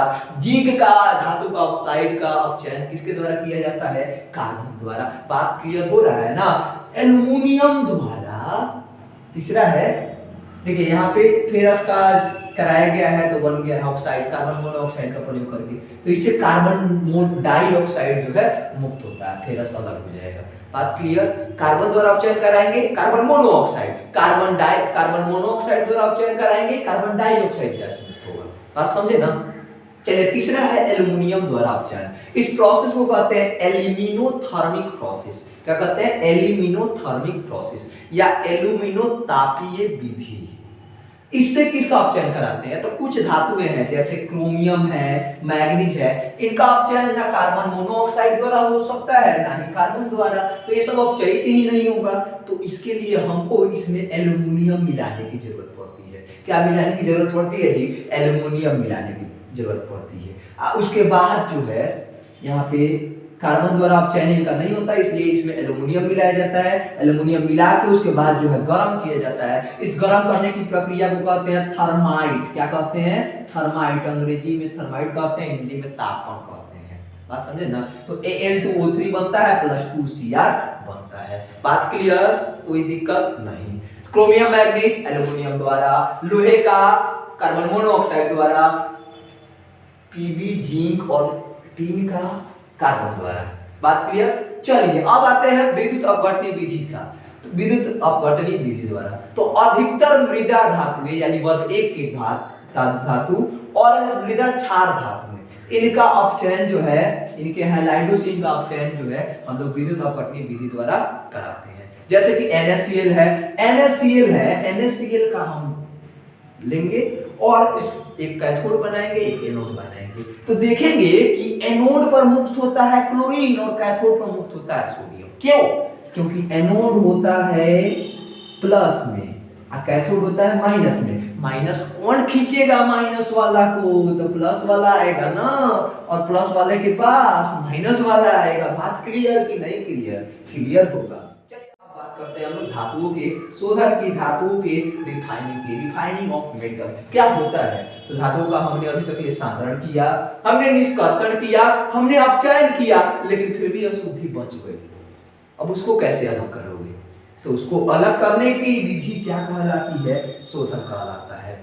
देखिए कोई भी मेटल जो है पूरा 100% प्योर नहीं पाया जा सकता है, 95% तक प्योर हो जाता है अपचयन तक। 95% नहीं 99% करने के लिए, 99.99% करने के लिए हम धातुओं की शोधन विधि का प्रयोग करते हैं। बात क्लियर कि नहीं क्लियर, क्लियर ना। चलिए धातुओं के शोधन की कई सारी विधियां हैं। जैसे सबसे पहली विधि है आसवन विधि। कौन सी, आसवन विधि। आसवन विधि कहते हैं डिस्टिलेशन, ठीक है। इसमें हम लोग क्या करते हैं, इस विधि द्वारा जिंक और मैग्नीशियम का शोधन किया जाता है। जिंक और मैग्नीशियम का शोधन किसके द्वारा किया जाता है, आसवन विधि द्वारा। इसमें क्या होता है, जिन अगर धातु के क्वथनांक कम है, अगर किसी अशुद्धि का क्वथनांक कम है, धातु का क्वथनांक ज्यादा है, नहीं धातु का क्वथनांक इसमें क्या करते हैं, इसमें देखते हैं जिस धातु का क्वथनांक अशुद्धियों के क्वथनांक से कम होता है उसी का अपचयन इस विधि द्वारा किया जाता है। अब बुझा ना, तो क्या होता है कि जो धातु होता है वो भाप बनता है, भाप बनेगा, भाप ऊपर जाएगा, नहीं धातु भाप बन के ऊपर उठ जाएगा, बाकी अशुद्धि नीचे बच जाएगा, उस भाप का कलेक्शन करके हम फिर से धातु प्राप्त कर सकते हैं। बात क्लियर कि नहीं क्लियर? क्लियर हो गया होगा। अब चलिए आते हैं द्रवीकरण पे। द्रवीकरण को कहते हैं लिक्विफिकेशन, लिक्विफिकेशन या लिक्वेशन भी कर सकते हैं, कोई दिक्कत नहीं है। तो इसमें अगर अशुद्धि जो है धातु की अपेक्षा कम गलनांक वाला हो गया, माने अशुद्धि पहले गल जाए और धातु बाद में। यहाँ पर क्या था, यहाँ पर था कि धातु पहले गल जा रहा था, अशुद्धि बाद में, लेकिन यहाँ पे अशुद्धि पहले गल जाए धातु बाद में, तब जो है हम लोग द्रवीकरण विधि का प्रयोग करते हैं। इसमें क्या किया जाता है, अशुद्धि धातु को ढलुआ भट्टी में गर्म किया जाता है। गर्म करने के बाद धातु पिघल कर नीचे आ जाएगा और अशुद्धि वही का वही बच जाएगा। इस विधि को कहते हैं द्रवीकरण विधि। Is it clear? क्लियर। चलिए आगे आते हैं। तीसरा विधि है विद्युत अपघटनी शोधन। इसमें तो आप जानते ही हैं, इसको क्या किया जाता है, तो धातुओं का शोधन, अधिकतर धातुओं का, मैक्सिमम धातुओं का शोधन इसी विधि द्वारा होता है। नहीं, इसमें क्या किया जाता है, अशुद्ध धातु जैसे एल्युमिनियम है, मान लीजिए एल्युमिनियम को क्या करेंगे, जो अशुद्ध एल्युमिनियम है उसका एक छड़ बना के और उसको एनोड बना देंगे, ठीक है, और उसी एल्युमिनियम का एक अलग से शुद्ध धातु का छड़ लेंगे और उसको हम कैथोड बना देंगे। बात क्लियर? हाँ, तो अशुद्ध धातु एल्युमिनियम है, अशुद्ध एल्युमिनियम को एनोड, शुद्ध एल्युमिनियम को कैथोड, एक उसी धातु का लवण लेंगे, जैसे Al2SO4 हो जाएगा बोल्थराइज, हम उसी धातु का लवण लेंगे, लवण में विलयन रखेंगे, ऐसे विद्युत धारा जब प्रवाहित कराएंगे, ध्यान से सुनिए, जब विद्युत धारा प्रवाहित कराएंगे अशुद्ध धातु का एल्युमिनियम जो है क्या होने लगेगा, आयनित होने लगेगा, आयनित होकर कहाँ चला जाएगा, एनोड पर जाके, सॉरी कैथोड पर जाके जमा हो जाएगा। और बताइए ये एल्युमिनियम जो है कैथोड पर जाके जमा होने लगा, एनोड का बच जाएगा तो खाली अशुद्धि वाला बच जाएगा ना, अशुद्धि थोड़ी आयनित होगा, नहीं, जो एल्युमिनियम होगा वो चला जाएगा कैथोड पर, और जो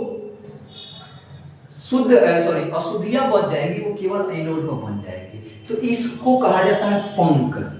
जो अशुद्धि बच जाता है एनोड को क्या कहा जाता है, पंख। जब एनोड से धातु निकलकर कैथोड पर चली जाती है तो ये पंख बच जाता है, मात्र अशुद्धि बच जाता है। आपको ये भी क्लियर हो गया होगा। अब इस कैथोड पर शुद्ध एल्युमिनियम आ गया। चलिए चौथी विधि है मंडल शोधन विधि। कौन सी विधि है, मंडल शोधन विधि। बहुत ही आसान विधि है। इसमें क्या किया जाता है, तो इसका सिद्धांत क्या कहता है, इसका सिद्धांत कहता है कि अगर धातु को और अशुद्धि को दोनों एक में, दोनों को हमने गर्म किया, गर्म करके पिघल गया, पिघलने के बाद हमने क्या किया, पिघलने के बाद हम लगे शुरू करने, ठंडा करने। ठंडा जब करेंगे तो क्या होगा, धातु ठंडा होता जाएगा, अशुद्धि अभी भी पिघला हुआ रहेगा। बात बुझा ना, धातु ठंडा होता चला जाएगा, अशुद्धि अभी भी पिघला हुआ रहेगा। उसके बाद हम क्या करेंगे, उसके बाद हीटर चला देंगे, हीटर से जो है धातु एक जगह हो जाएगा, अशुद्धि द्रवित अवस्था में बच जाएगा। अब धातु के उस भाग को काट लेंगे, काट के अलग कर देंगे। तो इसका सिद्धांत यही है, अशुद्ध पिघली हुई धातु को ठंडा करने पर शुद्ध धातु के क्रिस्टल अशुद्धि की अपेक्षा पहले एकत्रित हो जाते हैं। ठीक है, शुद्ध धातु के क्रिस्टल जो है अशुद्धि की अपेक्षा पहले एकत्रित हो जाएंगे, उसको अलग कर लेंगे, अशुद्धि बच जाएगा। आशा करते हैं आपको धातुओं के शोधन की विधि भी समझ में आ गई होगी। अब आते हैं हम लोग कि धातुओं का आखिर निष्कर्षण कैसे करते हैं। ये तो प्रोसेस की बात कर ली ना। सबसे पहले हम लोग वो धातु को पीसेंगे, पीसने के बाद उसका सांद्रण करेंगे, नहीं सांद्रण के बाद जो है उसका क्या करेंगे, निष्कर्षण करेंगे। निष्कर्षण में हम लोगों ने 4 प्रोसेस देखी। उसके बाद हम लोग धातुओं का अपचयन करेंगे, अपचयन में भी हम लोगों ने 4 प्रोसेस देखा। इसके बाद हम लोग धातुओं का शोधन करेंगे, शोधन में भी हमने 4 प्रोसेस देखा। आपको बात क्लियर हो गया होगा। चलिए अब देखते हैं सक्रियता श्रेणी और धातुओं के निष्कर्षण की विधि में क्या कॉमन चीज है। समझने वाली बात है, ये समझ लिया तो आपका पूरा जो है धातु का शोधन कंप्लीट हो जाएगा, निष्कर्षण कंप्लीट हो जाएगा। देखिएगा सबसे पहले कि कुछ धातुएं मुक्त अवस्था में पाई जाती है, कुछ संयुक्त अवस्था में पाई जाती है।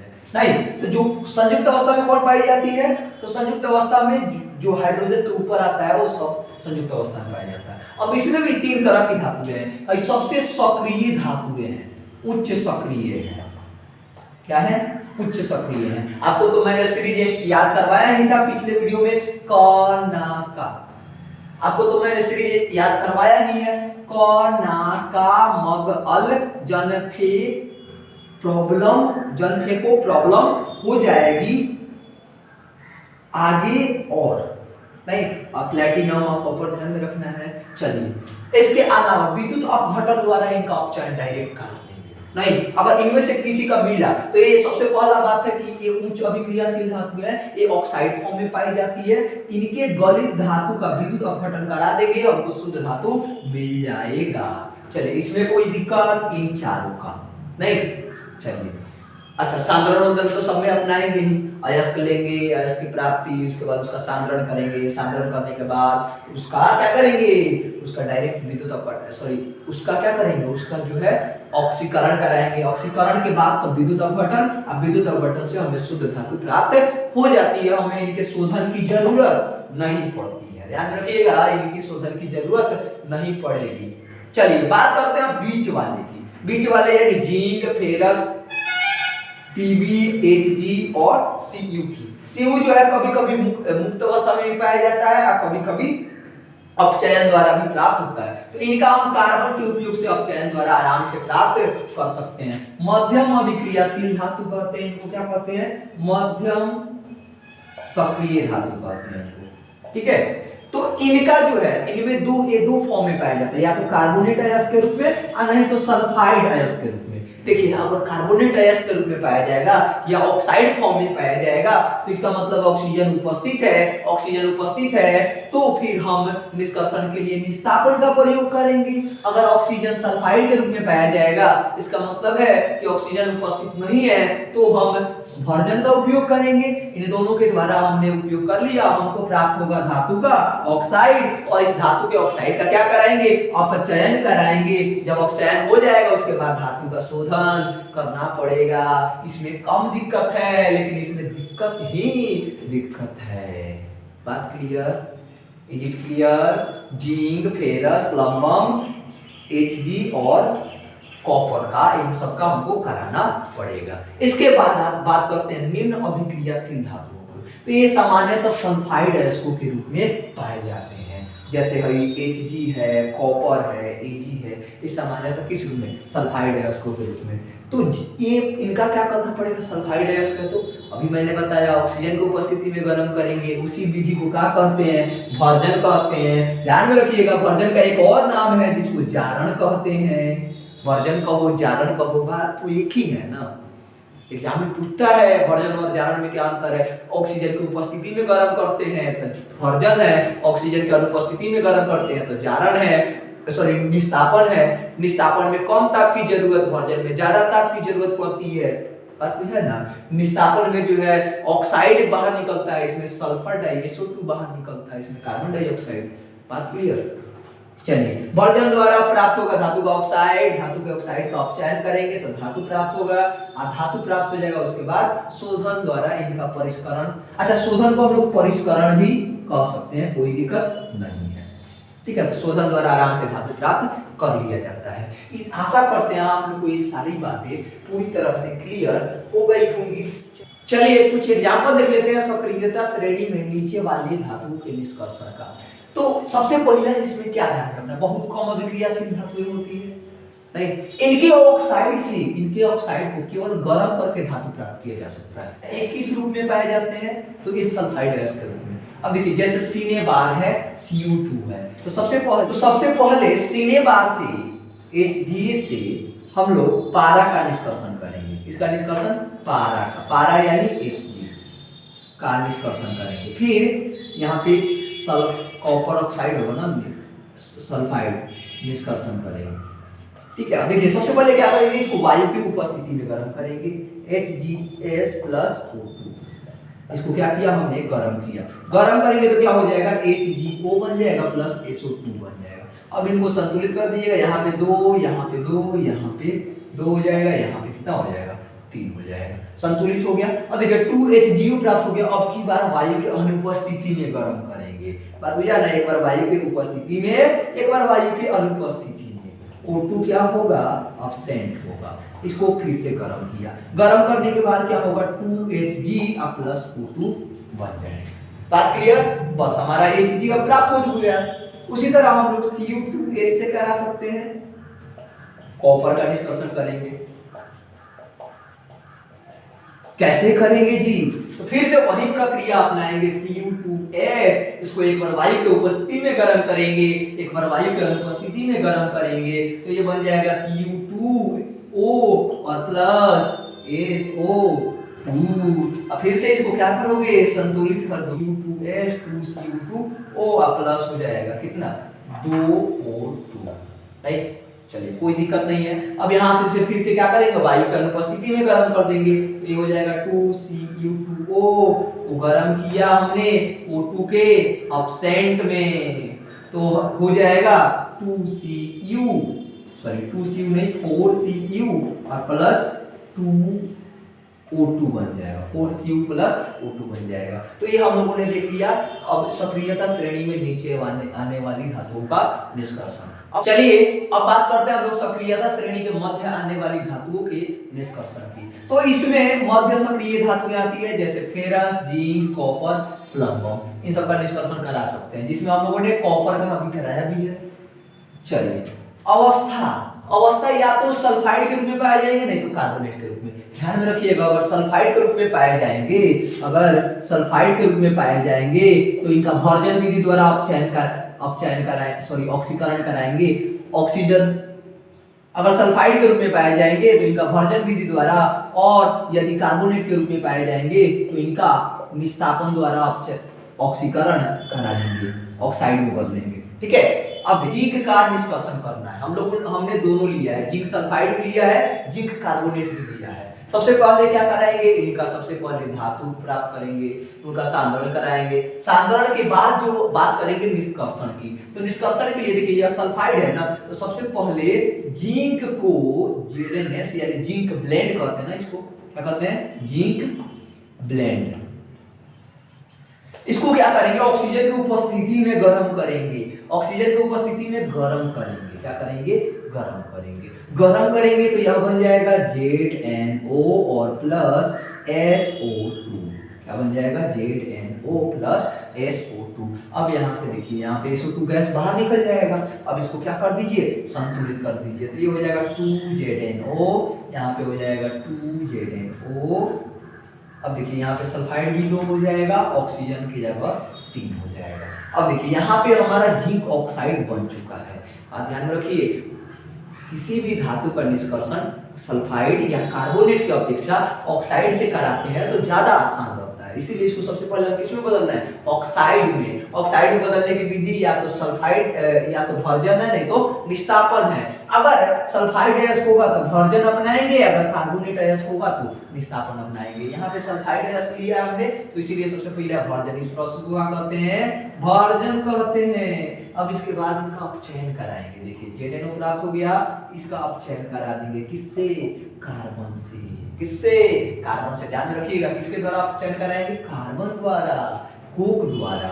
अब देखिए अपचयन होगा तो क्या हो जाएगा, यहाँ कार्बन जो है इससे ऑक्सीजन को लेके भाग जाएगा, यानी ये बन जाएगा 2Zn, यहाँ से 2 हटा देते ना, Zn और प्लस बन जाएगा CO। क्या बन जाएगा, CO, कार्बन मोनोऑक्साइड बन जाएगा। कार्बन मोनोऑक्साइड बुझ जाएगा, जिंक हमें प्राप्त हो जाएगा। इस जिंक का क्या कर लेंगे, हम शोधन कर लेंगे। नहीं, इसको कहते हैं ऑक्सीकरण, ऑक्सीडेशन, इसको कहते हैं अवकरण या रिडक्शन। इस ऑक्सीकरण की विधि का नाम है भर्जन, इसको कहते हैं कार्बन द्वारा अपचयन। बात क्लियर। चलिए अब बात करते हैं जिंक कार्बोनेट से। तो सबसे पहले इसको किस में बदलेंगे जी, सबसे पहले इसको बदलेंगे हम ऑक्साइड में। तो इसके लिए क्या करेंगे, निष्स्थापन प्रोसेस अपनाएंगे। वायु के अनुपस्थिति में O2 एब्सेंट होगा और गर्म करेंगे। गर्म किया तो क्या हो गया, ZnO प्लस CO2 में टूट जाएगा। बात क्लियर। ये जिंक ऑक्साइड फिर से प्राप्त हो गया। अब फिर से हम क्या करा देंगे, इनका कार्बन द्वारा अपचयन करा देंगे। सिंपल सा तो बात है, सिंपल सा बात है। Zn प्लस बन जाएगा CO, कार्बन मोनोऑक्साइड गैस निकल जाएगा बाहर। इसको फिर से क्या कहेंगे, रिडक्शन कहेंगे, अपचयन कहेंगे। फिर से हमें जिंक धातु प्राप्त हो जाएगा। अच्छा, इसके जगह पर, इस रिडक्शन के जगह पर, इस अपचयन के जगह पर आप एक और काम कर सकते थे। अब आप कहोगे क्या काम कर सकते थे, बताते हैं, अभी बताते हैं। आपने पढ़ा था एक विस्थापन अभिक्रिया, प्रतिस्थापन अभिक्रिया। जैसे ZnO है, ZnO अगर इसके ऊपर प्रमुख धातु रख दीजिएगा तो क्या हो जाएगा, आराम से जिंक को स्थापित विस्थापित कर देगा। जैसे मैग्नीशियम है, हम क्या करते हैं, मैग्नीशियम से जिंक का अभिक्रिया करा देते हैं, करा देंगे तो क्या हो जाएगा, बन जाएगा MgO प्लस Zn। अभी भी तो Zn आ गया ना, आ गया कि नहीं आ गया, आ गया ना, आसानी से हो जाएगा। इसके जगह पर आप एल्यूमिनियम रख सकते थे। एल्यूमिनियम का भी जिंक से चाहे तो आराम से Al2O3 बन जाएगा और प्लस जिंक मुक्त हो जाएगा। कहने का मतलब आप विस्थापन अभिक्रिया का भी उपयोग कर सकते थे, अपचयन के जगह पर, रिडक्शन के जगह पर। आप दोनों में से कोई भी यूज कर सकते हैं। बात आपको क्लियर हो गई हो। सक्रियता श्रेणी में सबसे ऊपर धातुओं का निष्कर्षण। तो इसमें कौन कौन सी धातु है, सोडियम, मैग्नीशियम, कैल्शियम, एल्यूमिनियम। ये सामान्यतः हैलाइड के रूप में पाई जाती है या ऑक्साइड फॉर्म में, हैलाइड या ऑक्साइड फॉर्म में पाई जाएगी। जैसे सोडियम की बात करें, ठीक है, इनका अपचयन किसके द्वारा, विद्युत अपघटन द्वारा कराया जाता है। किसके द्वारा, विद्युत अपघटन द्वारा। जैसे सोडियम की बात करें, सोडियम Cl NaCl के फॉर्म में पाया जाता है, हैलाइड के फॉर्म में। अगर हम सोडियम का एक विलयन ले, नहीं एक एसिड ले, Na2SO4, ठीक है, इसमें एक एनोड डाल दे और एक कैथोड डाल दे। आपको पता है कि एनोड जो होता है वो धनात्मक वाला होता है, कैथोड जो होता है ऋणात्मक वाला होता है। नहीं तो एनोड पर कौन आएगा जी, ये तो Na प्लस और Cl माइनस के रूप में टूट जाएगा। अब बताइए एनोड पर कौन आएगा, माइनस वाला आएगा ना, क्योंकि माइनस प्लस वाला माइनस को आकर्षित करेगा। और कैथोड पर कौन जाएगा, सोडियम। कहने का मतलब है कि एनोड पर मुक्त होगा, एनोड पर मुक्त हो जाएगा सोडियम, क्लोरीन, और कैथोड पर मुक्त हो जाएगा सोडियम। आराम से यहाँ से हम निकाल सकते हैं। वही मान लीजिए अगर Al2O3 रखता, नहीं Al2O3 रहता तो एल्यूमिनियम मुक्त हो जाता है एनोड पर, सॉरी कैथोड पर, और ऑक्सीजन मुक्त हो जाता कहाँ, एनोड पर। सबसे बढ़िया विधि है यह, जो सबसे ज्यादा अभिक्रियाशील धातु है उसके लिए। चलिए अब बात करते हैं हम लोग संक्षारण की। संक्षारण क्या होता है, तो आपने देखा होगा कि सिल्वर जब आप खुले स्थान में रख देते हो तो सिल्वर पर काले रंग की परत चढ़ जाती है। किस रंग की परत चढ़ जाती है, काले रंग की परत चढ़ जाती है। यह किस कारण हुआ, यह किस कारण हुआ, इसका कारण है कि वातावरण में जो सल्फर उपस्थित है उसको ग्रहण करके और सिल्वर सल्फाइड बना लेता है। क्या बना लेता है, इसको कहते हैं सिल्वर सल्फाइड। और इसी सिल्वर सल्फाइड का रंग हो जाता है काला, काला रंग होता है। इसी का परत जम जाता है किस पर, चांदी पर, सिल्वर पर, और वह हमें हरे रंग की दिखाई देने लगती है। उजला उजला कलर का सिल्वर जो है, हरा सॉरी उजला उजला कलर का सिल्वर जो है हमें काला काला दिखाई देने लगता है। इसका कारण क्या है, तो सिल्वर सल्फाइड की परत का चढ़ जाना। सिल्वर सल्फाइड कैसे बनता है, वातावरण में जो सल्फर है उससे अभिक्रिया करके सिल्वर सल्फाइड बना लेता है। आपने एक और एग्जांपल देखा होगा कि कॉपर का भूरा रंग का चमक जो है, कॉपर किस रंग का होता है, भूरा रंग का होता है, भूरा रंग का होता है। धीरे धीरे भूरा रंग का चमक गायब हो गया, आद्र में रख दिए, वातावरण में खुला छोड़ दिए तो धीरे धीरे भूरा रंग का चमक गायब हो गया, और चमक गायब होकर उस पर जो है धीरे धीरे हरे रंग की परत आ गई, हरे रंग की परत चढ़ गई। अच्छा, हरा रंग का परत चढ़ गया इस पे। अब ये क्या है, कॉपर क्या करता है? कॉपर वातावरण में उपस्थित कार्बन डाइऑक्साइड से अभिक्रिया कर लेता है। कॉपर क्या करता है? वातावरण में उपस्थित कार्बन डाइऑक्साइड से अभिक्रिया करके कॉपर कार्बोनेट बना लेता है। और इस कॉपर कार्बोनेट का रंग होता है हरा रंग। किसी का परत चढ़ जाता है किस पर? कॉपर पर, और वह कॉपर जो है हमें किस रंग का दिखता है? हरा रंग का। कॉपर मींस तांबा, कॉपर मींस तांबा, और सिल्वर मींस चांदी। बात क्लियर हो गया? चांदी पर हरा परत चढ़ जाना संक्षारण है, कॉपर पे चांदी पर काला परत चढ़ जाना संक्षारण है, कॉपर पे चांदी पर काला परत चढ़ जाना संक्षारण है, कॉपर पे हरा परत चढ़ जाना संक्षारण है। कॉपर पर कार्बन कार्बोनेट बनता है, चांदी पर सिल्वर सल्फाइड बनता है। अच्छा, लोहा पर क्या होता है? तो लोहा जो है, लोहा पर आपने देखा होगा कि लोहा पर लाल लाल रंग की, भूरे भूरे रंग की परत चढ़ जाती है। यह किस कारण होता है? तो ये भी वातावरण में उपस्थित ऑक्सीजन से अभिक्रिया कर लेता है भैया। क्या कर लेता है? ऑक्सीजन से Fe2O3 बना लेता है। यह किस रंग का होता है? लाल या भूरा कलर का होता है। इसी का परत चढ़ जाता है तो लोहा जो है हमें हरा लाल लाल परत चढ़ जाती है, काला काला रंग का दिखाई देता है। अच्छा, अब क्या इस हम संक्षारण से बच नहीं सकते हैं क्या? क्या हम धातुओं को बचा नहीं सकते? क्या बचा सकते हैं ना? तो संक्षारण से उपाय सुनिए। जंग, इसको लोहा पर जो है परत चढ़ जाना जंग लगना कहते हैं, इससे बचा सकते हैं। कैसे? तो पेंट लगा के बचा सकते हैं, पेंट करके।